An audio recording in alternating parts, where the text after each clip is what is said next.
Hi, my name is Matthew Bellisario. Thanks for coming back by the BellisarioSonic YouTube channel from the heart of the Deep South on the outskirts of Birmingham, Alabama. And first of all, I just want to thank all you guys for all your subscribing to the channel, giving the thumbs up, and most of all, leaving your comments, because I love reading your comments. Whenever I see the little YouTube message alert thing pop up, I'm always excited to see who's commented, and I love seeing what you guys have to say. I've learned a lot from all of you, and I hope that you're enjoying these videos where I like to talk about music, but I also, of course, like to drop the needle on the records. We're going to be doing this one today, Don Ellis's 1973 release called Soaring, which is completely different from the Candid album that I reviewed a few videos back. That was his second album. And of course, Don Ellis did not live very long. Unfortunately, he died at the age of 44, died of a massive heart attack. But this album here was released in 1960 and more straight ahead, although he's already playing with some kind of avant-garde ideas, slowing things and speeding things up during the song, playing with time. And on this album, his ideas are fully developed in 1973. 1978, unfortunately, he would die of a heart attack, but we do have this album, which I think was his last full big band album before he died, although I think he did some soundtracks and other things. This, you've got, I think, 22 different musicians on this big band. It does kind of sound dated in a sense. You can really place it in the 70s. Of course, he's working on soundtracks at this time. It kind of has that 70s TV theme sound to it, but this is by no means, in my opinion, a superficial record. There's a lot of great playing on here, a lot of cool ideas, a lot of cool time signature things that he's working with, and a lot of great playing. This dude was a great trumpet player, great arranger, great songwriter. I think on this album he's written about half of the songs on here. So I couldn't find out where this was recorded. I like to do a little research and find out what studio it was recorded and things like that. And it says it was recorded at a studio in Hollywood. And when I went back to see who engineered this, the engineer on this album was a guy named Hugh Davies. And I went and I did a little research and found out where Hugh Davies was engineering at in 1973. Of course, this doesn't mean he couldn't have been working in another studio, but in 1973 he also engineered Graham Parsons Records GP, and that was done at a studio in Hollywood called the Wally Heider Studio. So I'm just wondering if that's where this was recorded, since it references on the internet say it was recorded at a Hollywood studio. So anyway, just a little trivia there. I'm going to open this up. This is supposed to be an audiophile analog remastered from the original analog tapes. On the MPS website, it does not say who it was remastered by. It just says it's remastered from the original analog tapes. So I'm going to open this up. It's supposed to have a picture of the analog tape box and things like that on the inside of this. So we're going to check that out. So I'm going to open this up. We're going to have a listen. I think this is a pretty cool album. Again, this is on the MPS label, where the original one, or the first one that I did, How Time Passes, was on that Candid label. So I'm hoping that the pressing on mine was decent on this, How Time Passes, but there was a guy named Tony. If you go back and look at this, the review of this album that I did a few videos back, you'll see that he got 3 bad copies in a row from Amazon on this album. Different problems, pressing problems, chipped vinyl, all kinds of crazy stuff. So he's trying for number 4, and I guess if he doesn't get a good pressing on number 4, he's giving up, which I don't blame him. So I'm interested to see if Tony got a good pressing. All right, so you guys keep leaving your comments. Again, it's great for everybody who comes by, that we can learn from one another and find out what our experiences are. And also what your recommendations, if there are any other pressings out there, what the original might sound like as compared to this one. Other Don Ellis albums that you perhaps like. Leave your comments. So I'm going to actually open this up. This is still sealed. This just came maybe about a week ago. It's been sitting here. I've been wanting to do a review on it. So I'm going to go ahead and open this up, and we're going to play it together. So, again, I appreciate you guys hanging out. I hope that these videos help you decide whether or not these pressings might be something you're interested in. And I try to do some, obscure things, because I do like discovering new music. Even, I've always been that way since I was a kid. I've always been kind of exploring, wanting to discover new musicians, new albums, and I still do that today, and I'd like to share that with you guys. Okay, so let's open this up. Here is the record. Does have a poly sleeve. Cool. And a NPS red label. It is a nice, actually pretty decent, thick, kind of a decent jacket there. Glossy.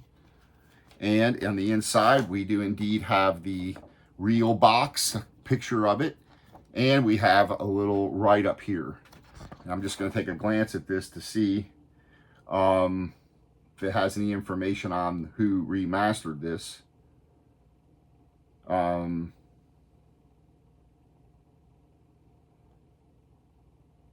Let's see. Okay, mastering engineer Christoph Stickel and I have worked on modifying and improving the sound of the original tapes.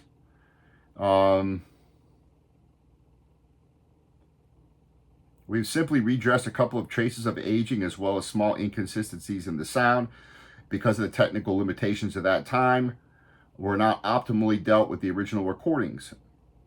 So this and producer of MPS reissues for analog transfer, Dirk Summer, and analog to analog reissue series. So I don't know if he's the one that remastered it, but there you have a little write-up here on there. So a little bit more information, and it looks like it's written in German and in English.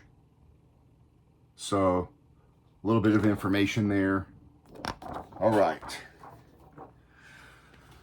So let's go ahead and pull this out and clean it, and I'll drop it on the turntable on the RT85 Fluence turntable with the Ortofon Blue, going through a shit Monty preamp. MPS Records is a German jazz company, record company that was formed in 1968. I'm going to spray this off with anti-static cloth here. And we're going to drop it on, see how it sounds. I hope it's a good pressing, because this is pretty cool music. Again, kind of dated sounding, 1970s. Again, he was working on soundtracks at the particular time he recorded this album.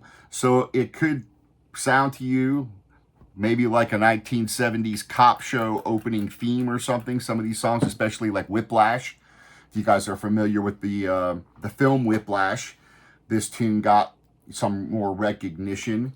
And of course, you guys who are jazz fans probably watched that and had mixed feelings about the movie Whiplash, which I actually enjoyed, even though, for me, Hollywood is not supposed to necessarily represent real life, because it's Hollywood.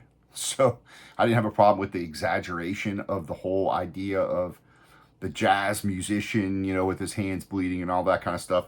And I think that that was obviously an intended exaggeration in the film. And anyhow, I won't get into that. But I cleaned this off. This looks like it's a decent 180 gram pressing. This is from the original analog tapes. And we're going to put on Whiplash, the first tune. So stand by. Let's see how this sounds.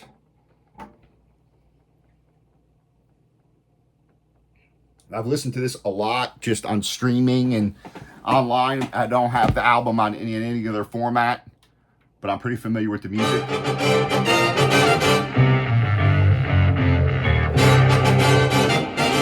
Some great playing on this.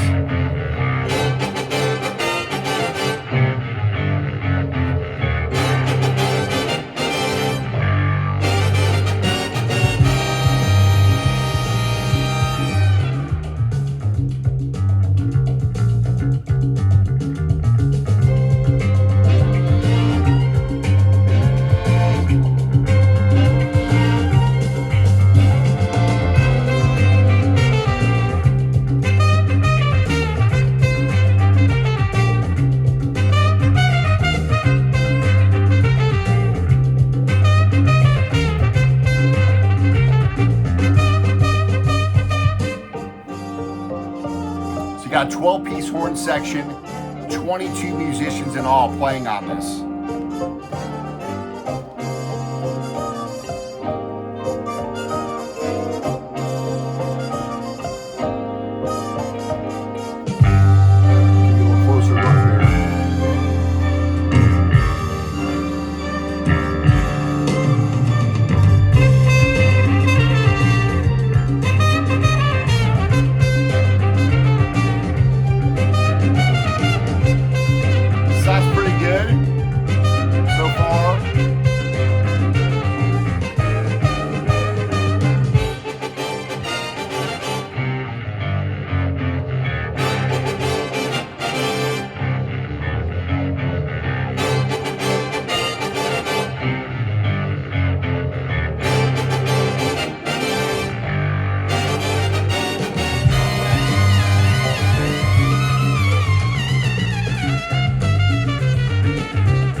Bass sounds pretty good.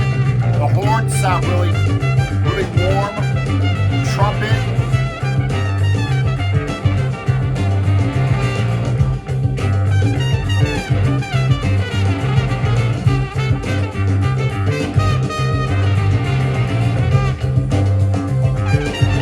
You have pretty good depth to this. I mean, it sounds pretty nice. You've got a lot of stuff going on here, so there's, of course, not a ton of separation you would hear on a trio or, you know, quartet or quintet. So this is a kind of a wall of sound coming at you, but it does sound very good. It's not fatiguing on the ears.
So, pretty good sounding record so far. Flat, no noise. You don't hear any noise here in between the tunes.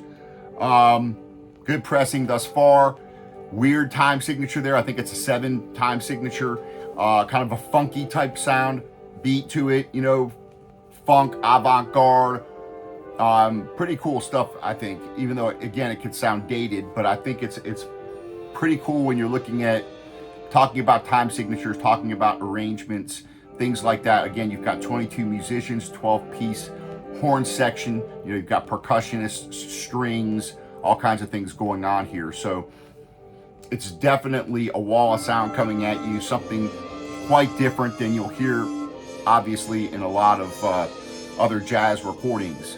And even when it comes to big band recordings, quite different. So far it sounds pretty good. Let's take a listen to another tune here called Sladka Pitka.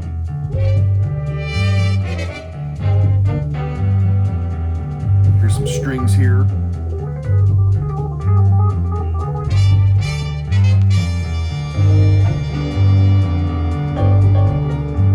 Again, you got a lot of different time signatures here in this tune.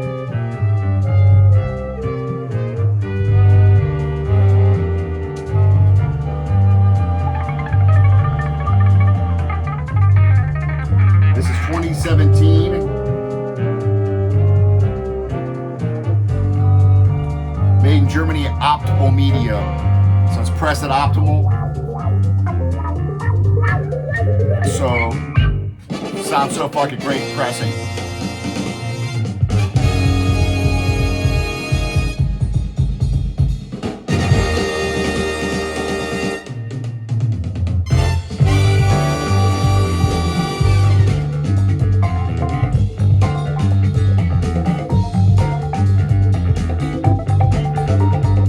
Got that 70s funk.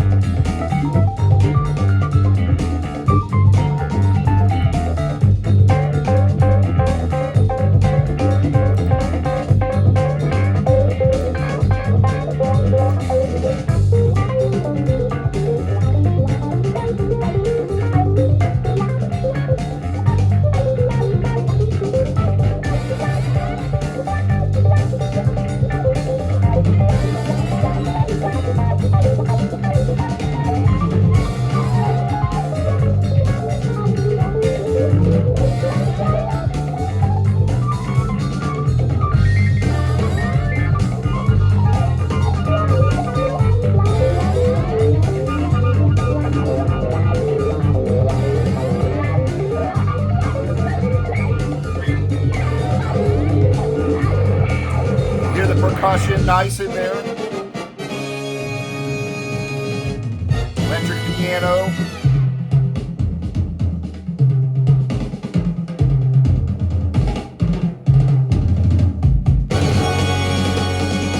Drums sound really good there.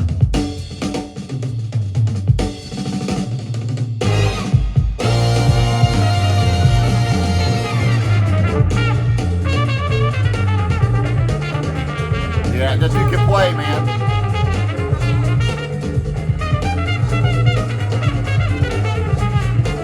Awesome trumpet playing.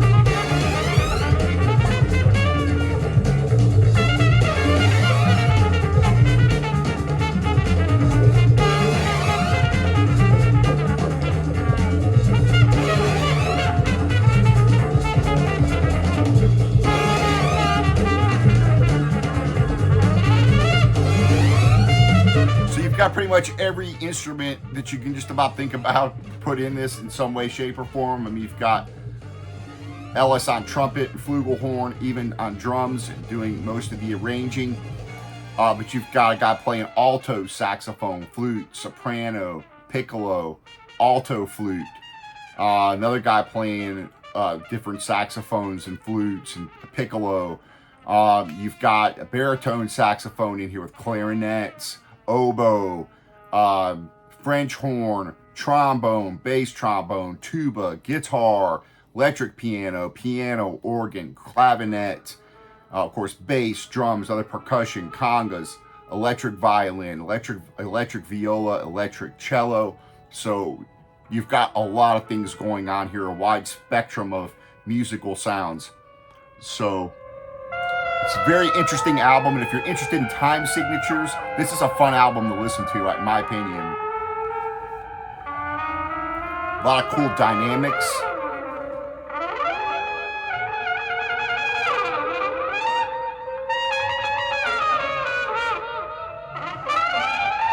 Pretty warm sounding album. It's got pretty decent depth to it. Maybe not the greatest thing I've ever heard, but again, you've got so many things going on here.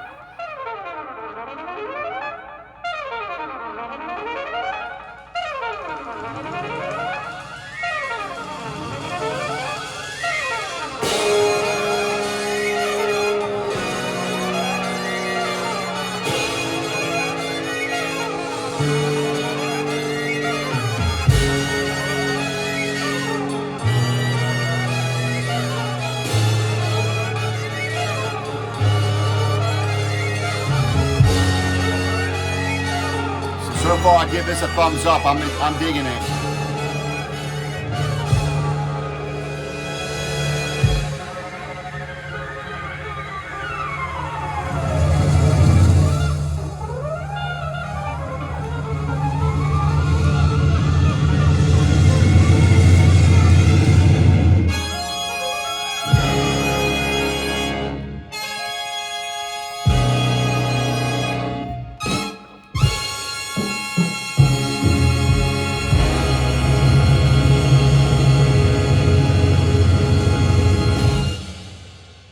So far, it sounds really good. I mean, I wouldn't say has quite the most depth that I've ever heard, but it's warm sounding. It's a good mix. Again, you got a lot of things going on. I wouldn't say that it's quite as present as some of the other things where it almost sounds like it's coming out of the speakers, three-dimensional almost. Not quite to that level, but it sounds pretty good. And again, 1973 recording, done with 22 different musicians, all from the analog sources. It sounds pretty good. I don't think you'll be disappointed. And the pressing seems to be flawless.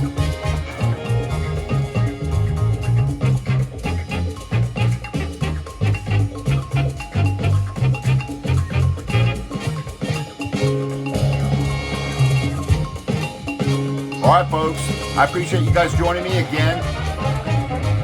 Thanks for subscribing. Thanks for leaving your comments. I've got a lot of other jazz stuff coming up that I've had either sitting here or a couple of new things that have come in. So stand by for those. A couple of more popular ones and a couple of new or obscure type titles coming up. So try to give these obscure titles a chance and share them with other people. And, you know, because a lot of this music, especially from these new musicians, I don't think is getting their fair share. They're really not getting airtime, so to speak, on YouTube. And a lot of great music is coming out now, right now as we live. And although we all love those reissues, I really think we need to spend more time listening to some of the newer records. So a couple of those, I've got probably 3 of those coming up that are newer releases. So stay tuned for those, and happy listening. We're gonna close out here on this tune called "The Devil Made Me Write This Piece" by Don Ellis. A little bit of a Latin Spanish type sound here.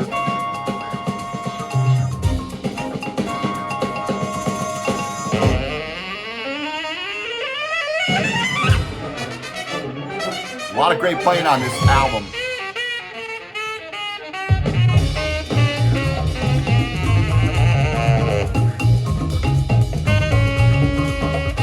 All right, folks, happy listening. See you on the next video.